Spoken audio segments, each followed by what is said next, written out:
Welcome to Between the Poles, the podcast where we dive deep into the heart of the pole community. I'm your host, Caroline. Here, it's not just about the tricks and the spin, it's about the stories, the people, and the connection that make our community so special.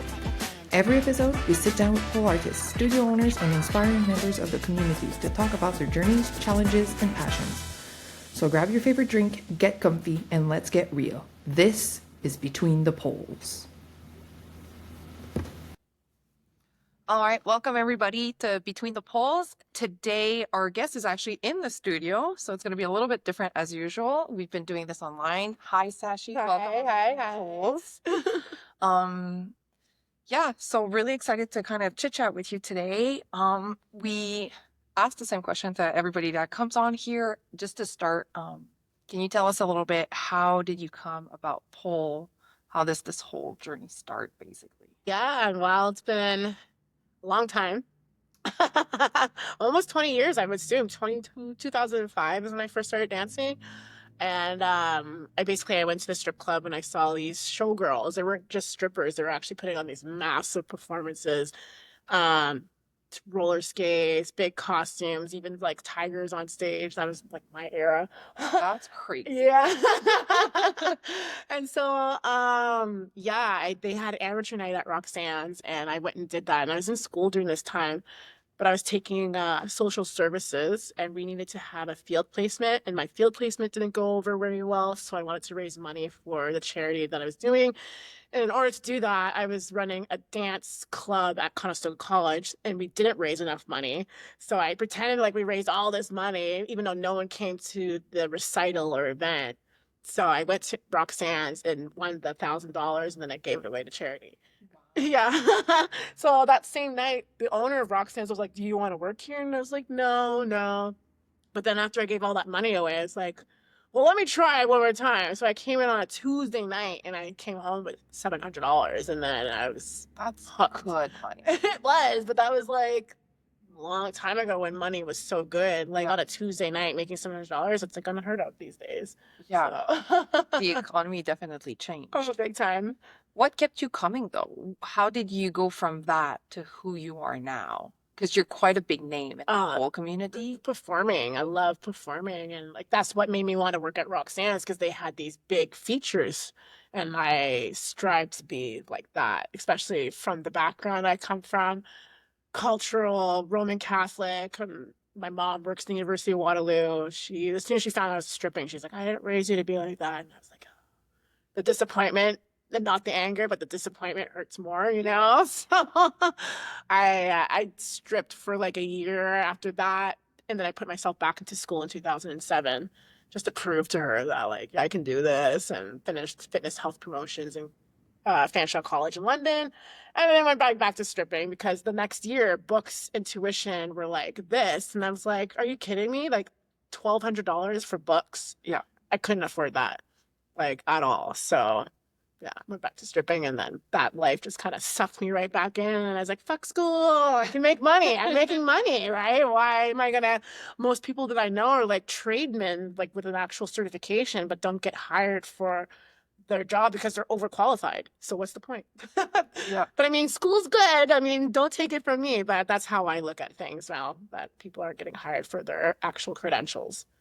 And then how did you go from working to Roxanne to kind of pivoting to more like the pole fitness community as well, if I can say that? Because I know you're a pillar in both, right? Mm-hmm. If we kind of separate them, or we can keep them together if you want. But like, yeah, tell us just a little bit about like your history, I guess, and like in the last 20 years that you've been doing this, like slowly, like. So the pole fitness was erotic or exotic dancing was never really a thing because it was so taboo. So it was always pole fitness when it came out. And even then, because there was no social media when I was stripping and people were very like closeted about what they do for a living. And then maybe a bit of shame in there as well, because there comes like some sort of expectations or whatever. So when I was starting to do the pole fitness competitions, the first one was Miss Pole Dance Canada or whatever, the one that Tammy ran. That's the first one you did? Yeah. How did that one go for? Good. I got like 4th place or 3rd or something, or tied for that. But I mean, the competition was steep, but instead of like getting into what I'm used to, I didn't want to wear heels. I wore like just flat-footed, so it was pole sport because I wasn't doing a sexy dance on stage. I was like, okay, but can't be sexy. In my head, I think it can't be, but it could have been, but no Yeah. one was around to lead by that. And so I feel like it took me a while to be comfortable to do that and then also not be ashamed of it because no, like I wasn't telling people I was stripping. And then at the same time, I remember Tammy being like, you should use your stage name. I didn't want to Why? because I didn't want people knowing I was a stripper. And then also I wasn't proud of it yet. Like I Okay. wasn't proud of my like where I was. So yeah, I was using Sachi for a long time and then when I became confident in my own skin and then the power behind the name Onyx, I was like, yeah, we're using this. Call me Onyx. You can call me Onyx all the time, anytime. Yeah. Yeah. So yeah, it took a while, but yeah, because I think that was my first workshops were at Tantra Fitness as well. And like I was still imposter syndrome, I guess, right? Because you're not comfortable and I didn't believe I could teach workshops and so many people came to it, but I was so uncomfortable that it felt awkward to me. Eventually it got better though. What are the first workshops you kind of put together? What did you start teaching? So I didn't want to teach twerk, and that was what everyone wanted to learn. And then what was funny about that is that some girls were actually indirectly making fun of me by making these twerk videos and whatnot, and kind of like indirectly make point because I was advertising these workshops and they're on my Facebook group of friends. They're not friends. That's Yeah. how you know they're not friends. But yeah, they were just making fun of me on their social media and I was kind of put back into that same closeted space of like I don't want to teach twerk. Why can't people just hire me to teach something else? Or are they just looking at me as this black woman that can teach it that? And I was like, I don't want to be looked at that I cannot not only teaching twerk but teaching other things as well. So I just took it right off from my workshop pamphlet before it became like really really popular afterwards. And I was like, okay, I'll go back into it, but didn't really want to. I wanted people to look at me and be like, oh, she does more than just twerk. Yeah. Yeah. And I have such a trouble imagining how it was back then because nowadays I'm like, I feel you're so well known. And I feel like you take a lot of pride into what you do now. And I'm like, have a hard time imagining people kind of making fun of for you for it. And then for you to take that and be like, oh my God, like, let me like take this off and all that. Because I feel like nowadays you'd be like, fuck you. Yeah, now, but I mean, that was when I was like a baby stripper and again, not having like help or leadership because everyone was cutthroat and all for themselves and it wasn't a community back then. I mean, it still isn't now, but I feel like now I will lead by example. And if anyone needs to help, you can come to me because I won't be gatekeeping like that. Yeah. Is what a lot of people were doing. So, and yeah, and to like put people in the right direction as well, too, which I never got. How did you learn all your tricks, all kind of the choreos? Like, how was that process? Did you ever, because you said you started at Roxanne, how was that? Like, what were you performing there? How did you even know how to perform? Yeah, I've always loved dancing. So, oh, I was a go-go dancer. Yeah, Okay. before stripping. So, oh man. So like when Much Music videos and all that Yeah. stuff were around, I was like with my VHS videotaping music videos, the awards. So I knew all of like Maya's Case of the X, all that dance moves, J-Lo's dance moves, Britney Spears dance moves to the T. Like even like the awards, I'll download find the song from the award videos because it's not the same as the actual thing. Yeah. And I wanted to dance to that, and I would have the whole thing down. So that's where my dance background came from. My mom would never put me in dance because she's like, it's too sexualized, blah blah blah. So I was put in piano school and math school. I was I was supposed to be a housewife married to some Nigerian prince. Look at where you're at now. Well, I know. I'm stripping in my own hometown. Do you remember if like the first time you went to a studio and how that was? I don't remember. I think it was Tantra. It was either Tantra or it was brass butterflies in Kitchener Waterloo because there was I forget if they were called brass butterflies because that's what they are now, but they were a different name back then, but it's the same owner. Oh, they used to be a Radio Fitness. That's what it was. Yeah. And what was I training for? No, I don't know because there was so much going on during that time and it's kind of a blur. But that was around the time I met Tara Meyer and I was going to her studio and she was training me and then I was teaching at not teaching, but I was going to the studio at a Radio Fitness just to train what I was learning from Tara. Yeah. But I think the first studio I went to was Tantra, but I really don't recall the days that I did there. Yeah. Yeah. What kept you coming back? Was it like the community of pole? Was it because you said, yeah, the money was good in the club, but you do so much more than that now, and like you're just like the tricks that I'm like, right? You trained a lot to get there. What kept you coming back to that? I like to learn. I like to upgrade everything. Like I think that was instilled in me of always evolving and Yeah. not sticking in one spot. And then also I get bored of the same stuff, right? Yeah. Like I know like in the strip club I only need to know a certain amount of things. I don't need to know everything because they're easily impressed, you know what I mean? Yeah. But with pole competitions because that's what I was doing and then also was doing feature competitions, so it'd be nice to have some sort of repertoire of like pole tricks. And the strip club that I worked at was the only strip club that had a spinning pool. Like, Wow.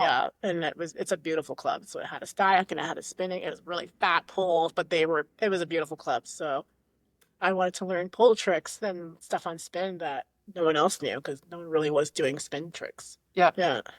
And then, like, why compete? Because I know you said you like performing, but like you said, like what you were performing in the club is really different than like the competition and stuff like that. And you weren't wearing your heels anymore and stuff. Then why do it? Just to get like credentials so I could go places and be like, this is what I earned. Book me or like Yeah. hire me for this or bring me to your club or studio. Yeah, that was pretty much the main reason. And it looks good on paper. Well, it does. And your resume looks fire. So it works. And then you kind of you competed a lot. I still compete, so I just pick and choose. I barely do pole competitions now because all y'all have like doing some things that I no. Yeah. I'm It got good. crazy. It's good. I just like blew up. I used to be self-taught. Now people that like were the same like age when I was learning pole are learning it so much faster. It does help though now because you say like, oh, I was self-taught. I find a lot like when I try to self-teach myself something compared to when I have a teacher being like, this is the tip, this is the cue. Yeah. Like the difference and how fast you Yeah. learn. Also, and we spoke about this with other guests on just what was available back then, like online and just like the knowledge compared to now. If I want to learn anything now, I can just like Google the name. There's Yeah. probably a YouTube video or like a 1600 Instagram reels. Yeah. People like chopping it down and giving their tips and their cues. So Yeah. it's, I think, way easier maybe to learn stuff now. It's still crazy hard. I'm just saying I think there's more knowledge out there Yeah. for us to kind of go and grab what we want. And then, okay, this is like what really interests me about you being on the podcast. Can you tell us how Skrippeddown came about, what it is for people listening or viewing that don't know about it? Yeah. Like, just tell us. I mean, I've always wanted to like start my own competition. And I feel like the catalyst was after I did the PSO competition and looked at my rubric and was like, what is this criteria? Because if you're, well, one, calling it exotic, which should be called erotic, right? They're taking a strip club term and putting it into a pole competition, yet they're trying to judge me on appropriateness. So what is appropriate for an exotic category? And they gave me 4 to 10. And I was like, what the heck is this shit?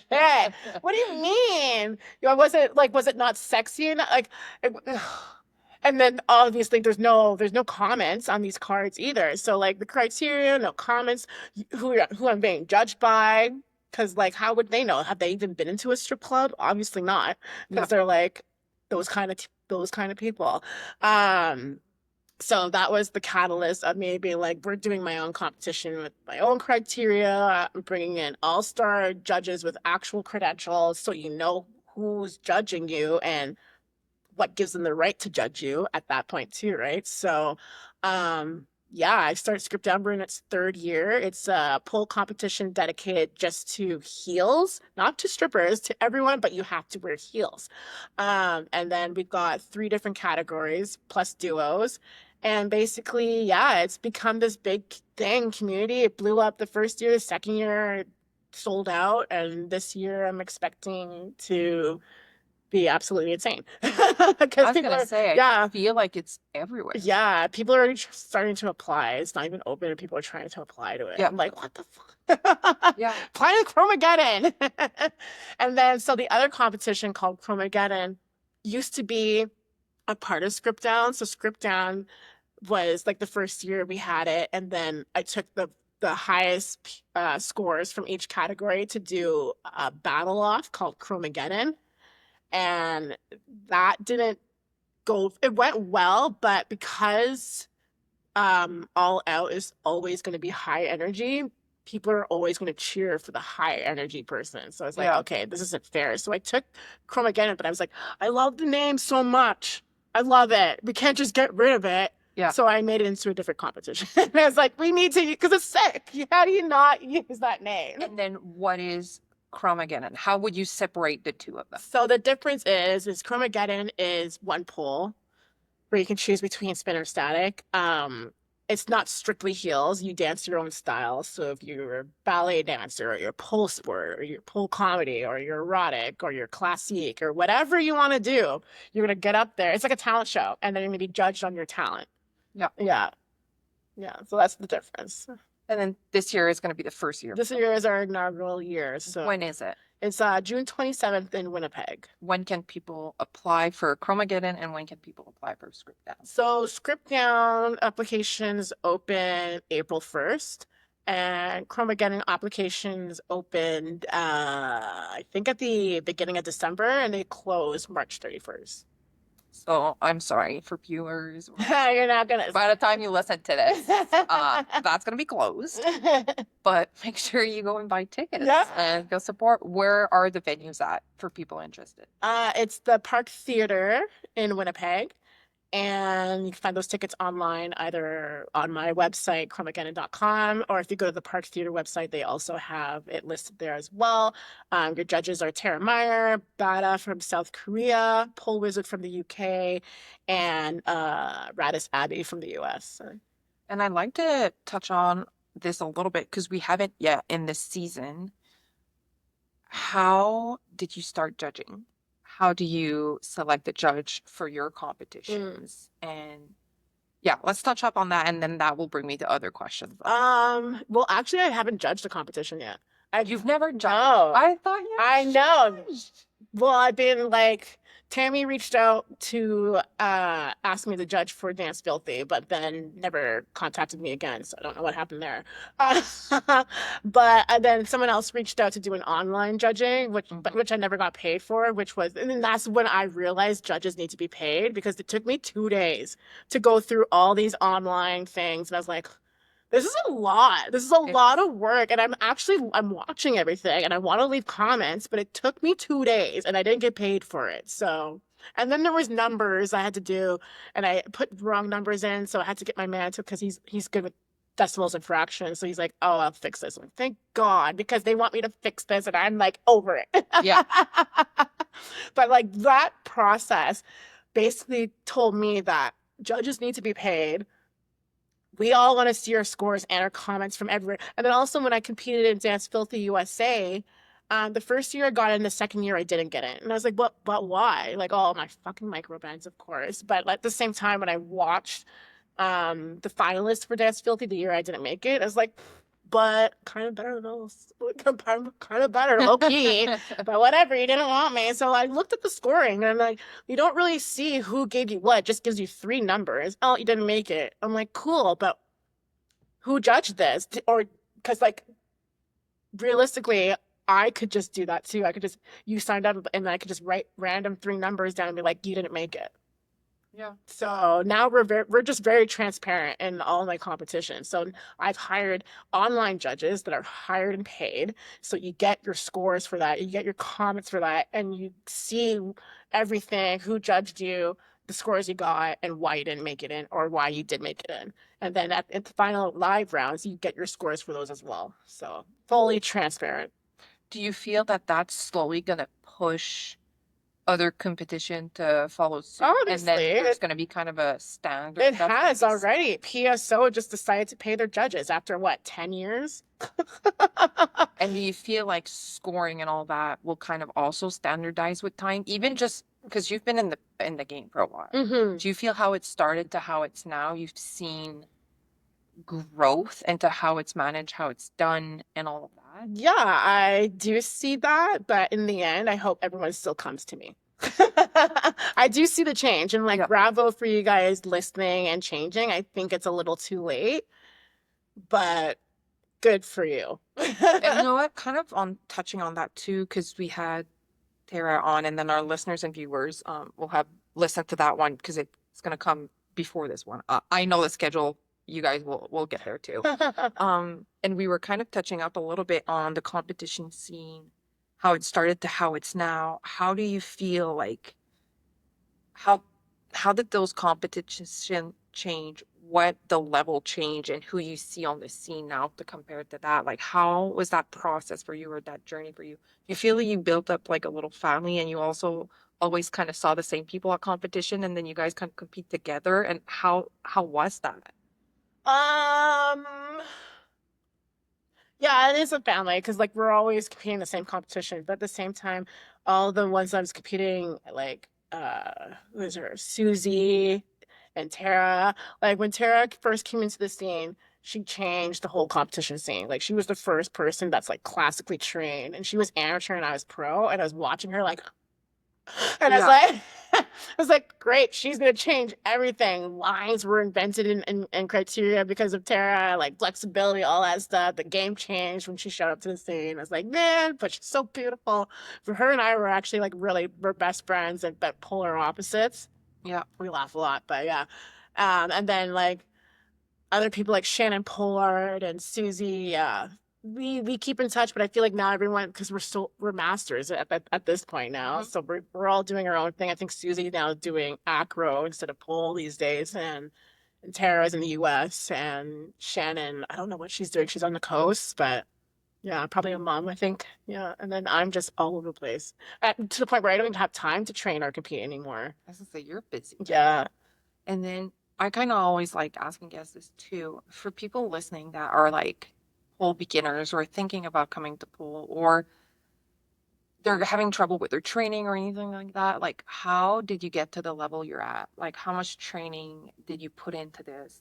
What was your training look like? It has to be consistent. That's the problem. I don't think I need to train that much for pole. My training was more flexibility because that is my issue with the micro bends. I always get the comments on the micro bends, but like I don't have time to stretch, especially if I'm stripping. Like our work is there's no time to cool down, there's no time to warm up. You go on stage and then you have to be on the floor to hustle dances, and you're there from like 8 till 3 a.m. So it's like where's the time to stretch? So Yeah. all that energy of like being on stage maybe 2 to 3 times a night, 18 minutes of high go, go, go in these huge ass platforms.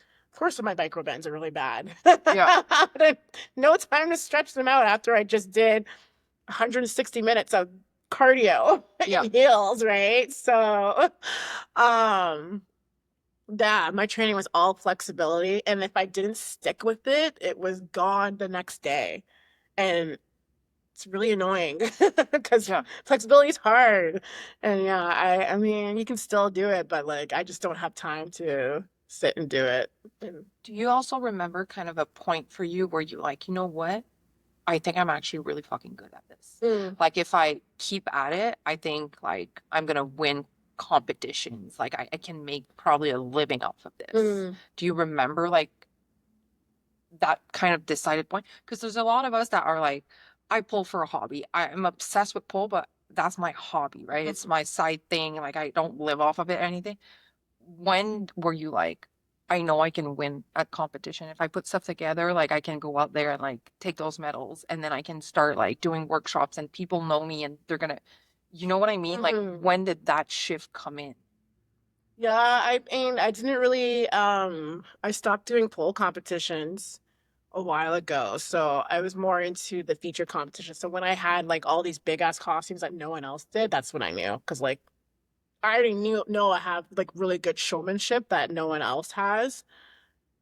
I'm not sure where that comes from. I'm just naturally loving the spotlight as like even as a kid. So I think that's something that's just grown into me. And so having the actual costumes that are expensive that no one else has, and then also to being the first one to bring them out, then you don't get copied as well. I'm like, I've got this. I got like 56 costumes, like big costumes at home. So, and I haven't sold any of them because I'm a hoarder. How did you come up with the idea for those costumes? Honestly, most of my costumes are hand-me-downs. So the girl that made me inspired to work at Roxanne's, Katya, the roller skating girl, I bought like all of her costumes when she retired. Wow. Yeah, all of them.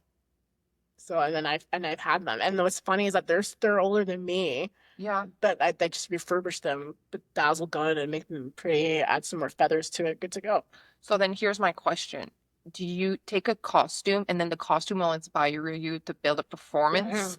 Or you have an idea of a performance and then you'll seek out what you need to get Yeah, there? it goes either or. Because one, I don't want to buy a costume without an idea because the costumes are like $3,000. So I Costumes don't, are expensive. and then it's just gonna be sitting there. You know what I mean? Yeah. So like, and then also too, if it's not ready to be put out, it will still sit there even if I have it already. So the worst one right now that I've got is this Bollywood costume, but I don't want to use it because it's appropriation. So, but I've left it in the US. I've only paid for half of it, but I have to buy it. So I'm gonna, when I have the money for it, I'll buy it, but I won't be using it. I'll be selling it.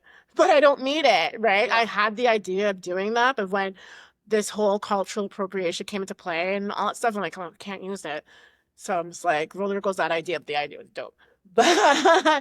But also like a perfect example, my Barbie box that I had from Katya, it said Russian Barbie doll and it had her name. So I didn't use it for like a couple of years to like figure out how am I gonna make this fit me. Yeah. So then I took off the name Katya and I took off the Russian and now it just says Barbie. I'm like, perfect. And then I made a voiceover that talks about, welcome to Mattel, the Barbie factory. We're introducing our new Barbie, the black Barbie, Onyx. And I'm like, yeah. How did people react? Oh, they love it. They love it because no one comes up with these ideas. I'm just the only creative person out there. Okay, question for you two. Do you remember the first time you came out with like one of those like costume or big like performance? Yeah, my Were banana you- show. Were you nervous? No. How people would kind of react to that? Do you No. remember how? Cause like I always make sure it's relatable. So my first feature costume was my banana costume. And it basically goes back to the Family Guy episode where Brian's in his banana. Yeah. So I come out to that song and people lose their shit. Is there a place where people can watch that? Where The banana show? all of it, I any have of it? no, like it could be on my YouTube channel. I haven't used YouTube in so long. I have it, it's on there, but it's not really active. But yeah, you could probably watch it on there somewhere. Like I guess I'm like, Yeah. how can we creep you? Like, how can we see all Instagram, this? YouTube, yeah. Yeah. Because that's cool. Mhm. And like it's so creative and fun. And I do get what you mean, like how different it must have been, right? I feel even to this day, Mm. like, and oh my God, I'm gonna get some shit for this, but like I watch competitions or performance, and there's a lot of things that like come back, right? That people like, and but to have somebody that stands out so much and like such a different, and you're like, no, let me do like something that lives like in my brain, and I want to like see it happen, and that's so cool. But you have to be like really artistic, right? Mhm. Because you came up with like your competitions and so many like different pieces and costumes and stuff like that. Mhm. Is that like really what you enjoy? Is that what you enjoy in teaching as well and coming up with workshops and stuff like that? Yeah, I mean, because like even my last PSO competition, I did my Barbie routine. I put that Barbie, I had a big Barbie box. I had the whole costume and everything, and I got 4 out of 10 for appropriateness, so I'll never get it. You're like, what happened? I will always be bitter for that. But it, like I said, it pushed me to do bigger and better things. So Yeah. What do you like about teaching? Because you teach a I lot. You're on love, tour right yeah, now. I love seeing the success of it. Like just today, I just finished a private and we learned like 8 different tricks. It was wicked seeing her catch that on like so quickly, and I Yeah. love that. Yeah, I love it coming to life, especially choreography. When I'm choreographing, oh, especially if I start without my shoes on, it's the worst because then there's a lot of editing and finessing and making it stable and making it comfortable for me, which takes weeks. But then I come here and teach like an hour workshop and everyone's getting it so quickly because now I've learned from my own mistakes where I can teach it properly. Like, okay, so now you're here, you need to push with this hand. Whereas that took me 7 times to learn that I have to push with this hand. Yeah. And then I follow you on Instagram and all of that. And then for people out there, make sure you give Onyx a follow. But also, I love it. You crack me up, man. Because I'll see you with Onyx is on tour right now, and then she's teaching at our studio, obviously. Thus, she's on the couch today with me. And then you're like, oh, I'm putting workshops together, and like you're sharing this on stories or whatever, and you're in your socks. And then like 2 stories after, you're like, hold on, I'm getting way too excited. Let me put my heels on. And then like 2 stories after that, you're like, hold on, let me do a run through with my onesie. And I'm like, where did the onesie come from? Like, where did that start? I love onesies. I'm always naked. Like there'll be times where I'll be naked doing a poll. I'm like, well, I can't put this on stories. It's the quickest thing to put on is a onesie, right? And like I have loads of onesies. I need to get more because I'm going through them faster when I sweat in them. So. But also too, I like them as a warmer. I used to do track and field, so like we had warmers before we'd warm up. Yeah. So that's my track and field outfit. You're super active, I feel, on social media. How do you keep up with all of that? Oh, And then so many questions because a lot of the guests we've had on there, I reached out to them because I follow them on social media and Yeah. that's how I know about them. Yeah. How did you build your online presence? How do you feel like there's a turning point where you saw like numbers really grow? After Skrippeddown. Is that when it happened? Oh Yeah. my God, I thought it would have been like way No, before it's been so hard to like even get numbers. So I find the only time I get numbers is when I'm doing a show and people see my Instagram or see me perform or I teach workshops. That's the only time I get numbers. The first time they were growing was when I was on Tinder because you could put your Instagram file there and I was all over the world. So every placement I was at, my phone would be like, here, and then I would get like 60 followers because Was it just guys on Tinder? yeah, but I wouldn't care. I was working the strip club, right? You're But like, then, numbers but are then, numbers. exactly, right? And that's what would happen. But then eventually, because it's soliciting, I got kicked off of Tinder. So then my numbers were just, Oh. I think I was just at like 10K at that point. And then they would grow from doing shows and whatnot. Do you feel it brings you anything having No. like big numbers? No, other than the fact that I can get a bigger reach for when I do workshops or for the competition and whatnot. It's like, really just a platform for you to advertise Mhm. other because I still get blackballed or not shadow banned. shadow ban. Right? Like right now, I'm not because of the Skrippeddown and Chromageddon. There's so much traffic between all of my accounts that the algorithm can't shadow ban me because people are constantly activating my account by engaging with it. Yeah. Yeah. So right now, it's been a perfect time to be posting like all the different types of flow and workshops that I do on my Instagram because I'm not shadow banned. Like even when I type my name, it comes up right away, which is very rare because normally I have to put in the full name before my Instagram handle comes up. But now lately I just type in Onyx and there it is. I'm like, sweet. And then do you feel you see a big difference online when you started? When did you start, honestly? Can you remember your Instagram? Why did you even start it? Oh, because people were telling me I should get it. And I was on Facebook heavily where I had more engagement on Facebook than I ever did on Instagram. So, and you know what? Instagram started when Gossip Girl was around. So that was like a long time ago. Gossip Girl and the OC. So that was like 10, 15, maybe, I don't know, but a long time ago. And I didn't have it. And so people that had like 50,000 followers were on Instagram at the very beginning. Yeah. You know what I mean? I literally just came out I couldn't tell you. Like 10 years ago, when was 10 years ago? So it was 10 years ago? No, I'm 40 now. Don't lie to us about your age.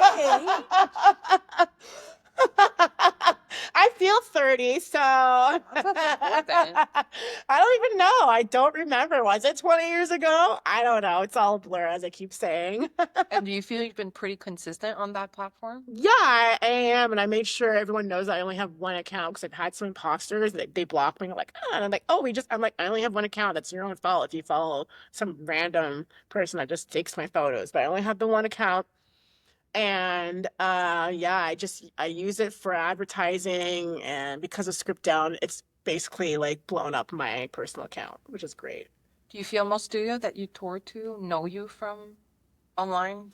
I feel like that's where mostly everyone knows me from right now, because no one really has seen my show, which is why I like to perform at my Skrippeddown. Yeah. I did my banana show at the first year Skrippeddown. People lost their minds, as they would. They're like, oh my God. As they should. Yeah, I'm just always curious to see, right? Because a lot of people that are in the pole community, I feel aspire at some point to live off of their pole. It doesn't happen for a lot of people. So it's always nice having guests and then kind of asking them like how they got to where they're at. And then what I'm noticing with this podcast as I'm like asking all those questions is like there's more than one way to get there. I feel a lot of people have been really creative. You're the first one I'm chatting with that like created competitions and did so well in not only advertising yourself, but putting kind of the spotlight on other people. You're like, I feel we could be better as a community on the subject. Let me create something that responds to a need, and then everybody can benefit from that instead of having all the light just on you and being like, I need to learn the next big thing because I need to be able to like perform these crazy, like your performance are crazy, yes. But do you know what I mean? But like you give other people the opportunity to participate and then maybe with time as well. Because let's be honest, like pole is really hard on our body. You're not going to be able to do this for another like 40 years. No, this is also too like kind of like because I'm in the middle of like trying to decide whether I want children or not, and like I need like some sort of steady income because teaching pole wasn't giving it to me. Like the workshops help, but also too I can't do it every year either because I find if I do it every year, I lose more students other than coming a year and then a year off and then coming back. Like, yeah, I can like add different workshops and whatnot, but I find like I would like to like give other people a chance to do workshops and whatnot, but also what's the word I'm looking for? Because it's the same thing how I feel when I work strip clubs. I don't like being there all the time. I like to like move around so people don't get sick of me. You know what I mean? You want to make it feel a bit special that when you're there, it's a treat. It's something that you don't get to do. Yes, like once in a blue moon, so that way everyone comes out instead of just getting 5 every year I come out, right? Yeah. No, that's a good way to look at it. And then just because you have been in the game a while and we've asked a couple of different guests on this podcast as well, how do you feel that COVID changed the game? Like, how did that affect you when that happened? Where were you like right before? I was getting fired. Oh, yeah, it was great. I had just called out all the strip clubs in Alberta for gouging our paychecks pretty much. And I basically posted our pay stub online and talked about like all the different things that they do and how illegal it is. And they fired me for speaking my mind and then told everyone, oh, they fired me for doing cocaine. And I was like, yeah, make me look like I'm the irresponsible person that's worked for your company for like 20 years and has never fucked up until I called you out. So I pretty much hoped that the people that know me and were following on that Instagram to see the time of events that led up to my firing, which I do have receipts for that prove otherwise, but I'm not, like when that happened, everyone kind of just gaslit me or threw me under the bus or couldn't really say anything because in fear of losing their own job as well, right? Because Alberta is basically monopolized by one agency. So if you fuck up one place, you can't work anywhere. So I didn't fuck up anywhere. The agency was just like, we're not booking you anymore. And I'm like, great. And then that was scary. And then COVID happened, so no one had work. And I was like, ha ha ha. Like karma came Yeah, back. honestly, it really did. And then I got lucky, and that was the whole point too. Like, it was hard to like pick and choose your battles. Like, do you really want to like? I didn't have the money to like hire these lawyers to do this defamation lawsuit, slander, like the whole big thing, right? And I had to find all this proof, and then you're fighting against like the agency and clubs that are like affiliated with criminals and Hell's Angels and all that stuff. So I don't want to rock the boat. Just I'll leave you alone if you leave me alone, kind of deal, right? Yeah. So yeah, I think it had that not happened, I wouldn't be where I am today. I'd be probably still stripping. Who knows? Who knows? I probably wouldn't have met my husband. Yeah. Like, How did you get back to it? Like when after COVID or anything, and how did you get back to pole? Did you take like a legit break? yeah, well, I was still teaching out of my home. I was doing music videos. I found a burlesque venue that wanted to hire me as their headliner like every Thursday night. So that was awesome. And I brought my stage pole in for like, and then I could do aerial silks there as well. I still work there. And yeah, I think I continue to do workshops. And then just recently, I called the Winnipeg agency to work back there again. I mean, they're all the same kind of like powerhouse conglomerate people, but like in the end, I'd rather work for superb agency than independent any day because I like the queer guys more. There we go. I feel that should be a saying. Yeah, honestly, right? Listen, if you let me pay. And then I've been asking this too, because it's just nice. Because a lot of us pull as a hobby, right? And we have like muggle jobs, as I call them, and as all of us call them in the community. You do this, I will say like full time, like you hustle, you make shit happen, and I love seeing that. What are you working on now? Like, what's your next big goal, or how are you trying to steer your journey? It's like, where do you hope to get? What are you working on right now? Like anything like that. Yeah, so I've got Skrippeddown and Chromageddon. I'm starting a feature competition next year called Mixed Nude Canada, and it will be the first headliner feature competition of its kind to allow all genders in to compete. And yeah, I think that's going to be a really big thing right now. I've given myself a year to plan it, obviously. And then, yeah, I think we might be moving to Manitoba as soon as my husband gets a posting for that. And I think that would be where I would settle. I want to be out east, closer home, because both of our families live out east. And yeah, these are my nest eggs. So I'm hoping to just like rely on those three projects and be done with everything else. Would that mean that at some point you're gonna stop touring? Not for workshops. I'll still do workshops, but I won't be stripping anymore. I'll probably be in the US too, because I'm in the process of getting my work visa. It's costing 10 grand, $10,000 to get a work visa. That is steep. But the money that they throw out there is crazy. So if I'm going to strip, it's going to be in the US because Is it like it's the feeling of these single dollar ones that you just throw them all, right? Instead of like this plastic $5 that doesn't even float towards you. Yeah. So it's definitely the demographic. They love to throw money there, and they like to. I like it. I love seeing go wee like so. I bet you do. Yeah, I spent so much money of my own money at the strip club, like. And don't forget, the American dollar is like double. So I'm pulling out money from the ATM machine times $3, right? Yeah. Oh, yeah. Plus the bank charges you, your own bank. But I mean, like stacks of ones and throwing them, it's great. It's great. So if I could like, and then watching other people throw that money, I was like, why am I not working here? But I ended up doing a competition down there, and I came in second place. And the money that was thrown at me was ridiculous. So, Really? They throw money in competition too? Yeah. Holy shit. Yeah. I didn't know that. I had like a suitcase full of money after that competition. And I was way too generous with tipping people. I was like, here. I was like, wait a minute. Too late. I was gonna say more like, did the border guy look at you and be like, what the Oh, heck have you been doing? Yeah, well, they didn't really see that. So thank God for that. I'd stack it, put it somewhere properly. I mean, it sounds like they would go through my stuff coming back to Canada and then crossing the border to get into the US. I mean, you're not technically supposed to be working there. You are allowed to do competitions and win money. Yeah. I've heard nightmare stories about people just traveling to compete or anything like that, and like getting stopped at the border and all that. I feel like that's a bit crazy. Yeah, it's just a little discrimination because they think we're all prostitutes when we're coming across the border. That's basically what it is. They're like, you hooking on here? I'm like, no. And then they go through my phone to see if there's any Yeah. conversations of meeting a John down there or something. Like, I heard that a lot of people that get stopped too, it's because like a lot of us dance in heels. And they're like, what the heck is this? And then they pull out this all like this stuff. and they're like, what is Yeah. this? Where are you going? Like, Yeah. give us info. And Mhm. oh, damn. Great, now I gotta talk about this.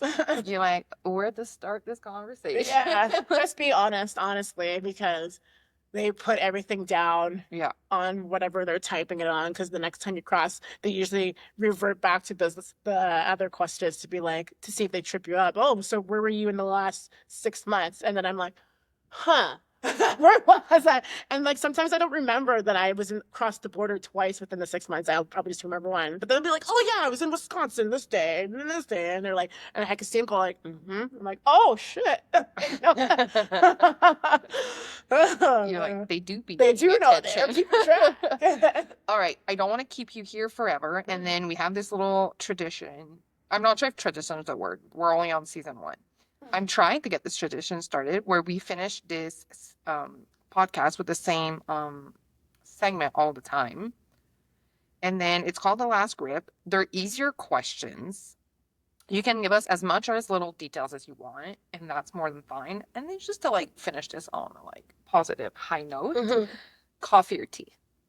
Coffee. Favorite song to dance to right now? I don't know. Or give us a couple. Just what vibe Music are is you so hard. into? Oh, all the vibes. Okay, well, right now I still need to choreograph to Slipknot. I'm doing the song Acidic. It's got a bluesy feel. It's still Slipknot, but it's got a bluesy feel to it. I love that. I love Corey Taylor. She's sexy. Okay, love that. What is your most loved pull outfit or accessory? Pull I feel for you that's a good question. Anything with holes in it. You know, if there's too much hole, there's no outfit. Yeah. You gotta find the middle ground. I think I'm hilarious. My friends don't. I feel like I know this. Heels or barefoot? Oh, heels. Oh, yeah. Yeah.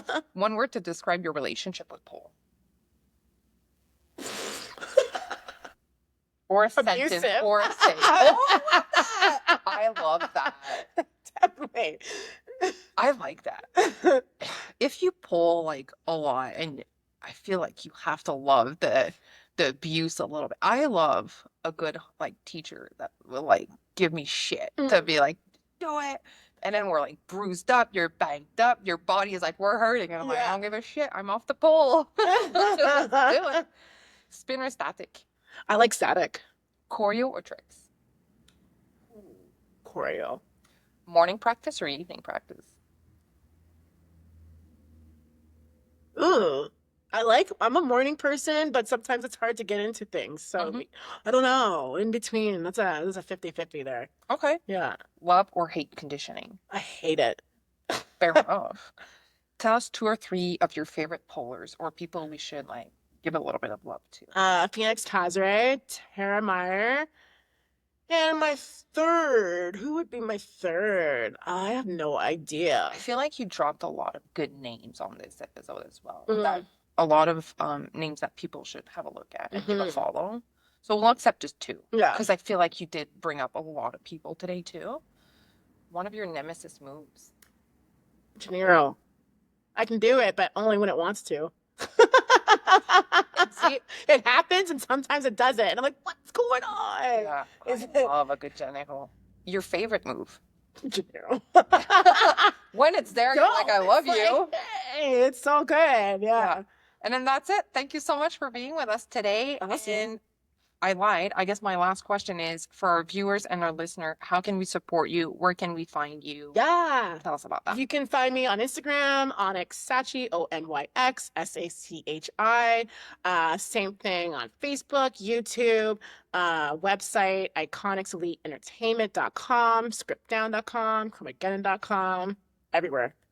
And as per usual for our viewers and our listeners, I will put all of this information in the caption to make sure that you are able to find it as easily as possible. Thank you so much for listening to us today, and I will see you in the next one. Thank you. Thank you so much for tuning in to Between the Poles. If you enjoyed this episode, don't forget to subscribe, leave a review, and share it with your friends. Stay connected with us on social media, and we'll see you next time right here, Between the Poles.